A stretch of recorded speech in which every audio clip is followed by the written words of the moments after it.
बे समाव जोङो माजबाद बियाब दुलाराय बाथौ गौथुमनि बेन्दोंआव थानाय महिलापारा गामियाव दंफैयो आरो बे महिलापारा गामियाव दिनै 14 न'खरा सानसेयावनो बाथौ धोरोमनि दोरोङारि आसार खान्थिनि जा सिजौ गायनाय हाबाफारि बे हाबाफारियाव जों दंफैयो आरो बे हाबाफारिनि मोनफ्रोमबो नुथायखौ जोंनि केमेरा पार्सन दिन्थिफुंनो खावलायदों आरो बे समाव जों दङ माजबाद बियाब दुलाराय बाथौ गौथुमनि मानगोनां आफादगिरि आरो बिथां आफादगिरिजों जोङो फंनैसो बाथ्रा सावरायनो सानबाय। गिबियावनो जों बिथांखौ बाथौ बिबुंसारनो बरायनाय थाबाय। खुलुमबाय। गिबियावनो बाथौ बिबुंसारनिसिम आङो आंनि गोसो गोरबोनिफ्राय साबायखर थादों। दा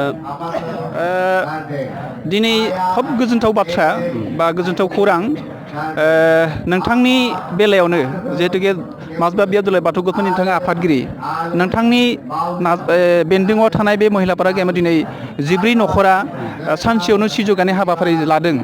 बे हाबाफारि लानायाव माजबाद बियाब दुलाराय बाथौ गौथुमनि जानानै नोंथाङा माबोरैहाय साननाय फैदों जे बे महिलापारा गामिनि 70 न'खरनि मादावहाय 14 न'खरा दिनै बाथौ गायसननायनि हाबाफारि लाबाय नोंथाङा माबोरै मोनदों? बेथ' जोंनि थाखाय जोबोद गोजोनथाव आरो गोग्गाथाव बाथ्रा। जिहेथु माने महिलापाराया माजबाद बियाबनि सिङाव थानाय मोनसे गोजाम गामि, बेसेबा गोबावनि गामि बियो। बेयाव जोंहा माने खेबसेयैनो माने जोंनि हास्थायनाय बायदि जोंनि खावलायनाय बायदि बिथांमोना 14 न'खर बाथौ गायसनबाय आरो गायसनबावगोन। बेयाव गासै 70 न'खर दङ, गासैबो गायसनजोबगोन माने। जिहेतुके दिनै 14 न'खरा माजबाद बियाब दुलाराय बाथौ गौथुमनि दोरोङारि आसार खान्थिनि बेन्दोंआव फैदों। बे हिसाबै नोंथांमोना बे महिलापारा गामिनि गासैबो बाथौ धोरोमारि आसार खान्थिखौ जिखिनि न'खरा गायसननो गोनां दं बे गायसननो गोनां थानाय आरो गायसननाय बिथांमोननि नोजोराव नोंथांमोना माजबाद बियाब बाथौ गौथुम आफादनि जानानै माबोरै नोजोर लानो नागिरदों? नोजोरा बेयो जोंनिया गुबुन गुबुन गामिखौ जेरै नोजोर लाखिदों बिदिनो लाखिगोन। बिथांमोना जिहेथु गोदान, बिथांमोननो जोङो जोंनि जिहेथु माने आसार खान्थि बाथौ धोरोमनि जे जोंहा मोनबा फोरबो दोङो, बेफोर फोरबोआव माबोरैहाय बावनाय थिनाय खालामनांगौ बेफोरखौ जों फोरोंलांगोन। सारादु खुंनाया बोरै खुंनांगौ बेफोरखौ फोरोंलांगोन। जोङो हाबा आसारखौ माबायदि खुंनांगौ बेफोरखौ फोरोंलांगोन। गासै बिथिङावनो जोङो माने बिथांमोनखौ नोजोर लाखिबाय थागोन आरो जेब्लासिम राफोद जाया। माजबाद बियाबनि नोंथाङा आफादगिरि जानानै जिखिनि बिथांमोनखौ मदद खालामनाय बाथ्रा बुंबाय, लोगोसे बे गामिया दिनै जिहेतुके 14 न'खराल' गायसनबाय आरो माखासे न'खरा गायसननायनि बाथ्रा दोङो बा दा बिथांमोना गायसननाय हिसाबै दोरोङारि आसार खान्थिनि जा बाथौ सिबियारि खान्थि, बे सिबियारि खान्थिखौ मोनसे नेम बाबै खारनो थाखाय सिबिसालिनि गोनांथि जायो।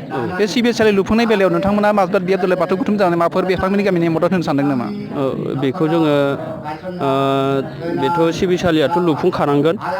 एसे उनाव लुफुंगोन होनना बुंदों बिथांमोना। बेखौ जोङो बियाबनिफ्राय जा हायो बेखौ जों बेब'स्था खालामनाय जागोन माने।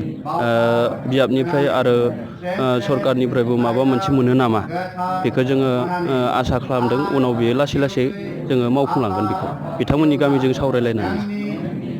हाबाफारि फैनाय गासैबो सिबियारि बिथांमोननिसिम नोंथाङा माबायदि खौरां हरनो नागिरदों? मायाव हाबाफारियाव बाहागो लानाय गासैबो सिबियारिनिसिम नोंथांमोना माबायदि खौरां हरनो नागिरदों?